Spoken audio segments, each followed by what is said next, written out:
We are a joint department, so we offer courses in philosophy and in religious studies. And on the religious studies side, we offer students an opportunity to study world religions and different cultural traditions around the world. You know, we offer classes in Hinduism, Buddhism, Confucianism. I think students really love our big Judaism class. They get the chance to study the Hebrew Bible, and we have another class in New Testament. And I teach classes in ethics, which I think students really love, just because it raises big questions and we look at the different ways religions have answered those big ethical questions. So we study religion from an academic perspective, whereas at like a church or a synagogue or something you would learn from the religious perspective, we study it from what scholars would say about the text and the history of the religions. I think it gives you a different perspective. We live in a society that's very multicultural and has a lot of different religious perspectives, and it helps you dive more into the traditions themselves and learn what they say about themselves versus what other people would say about them.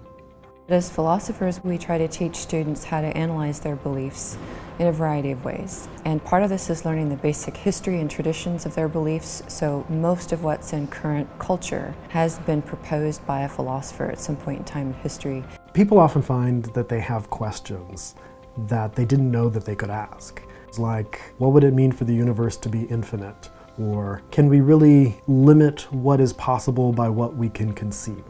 And when we're kids, we don't know not to ask those questions, but we kind of learn how to not ask them as we grow up.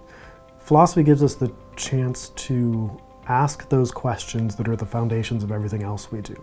The sciences are explaining empirical evidence around us, but that's just a bunch of data collection. Philosophy takes that data and actually forms theories out of the data that we're collecting. Philosophy, it just broadens your mind. What most employers are looking for now are people who are incredibly creative, really well-rounded, and very well-informed.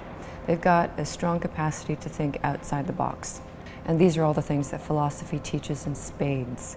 I've grown more in my time as a philosophy major than I have in probably any other sort of academic discipline throughout my life. And it carries over to every other aspect of my life, really. And if you're somebody who's interested in these questions and you find yourself sitting and thinking or engaging with your friends and really enjoying the discourse and solving these questions as best you can, I think that philosophy is just going to scratch that itch for you.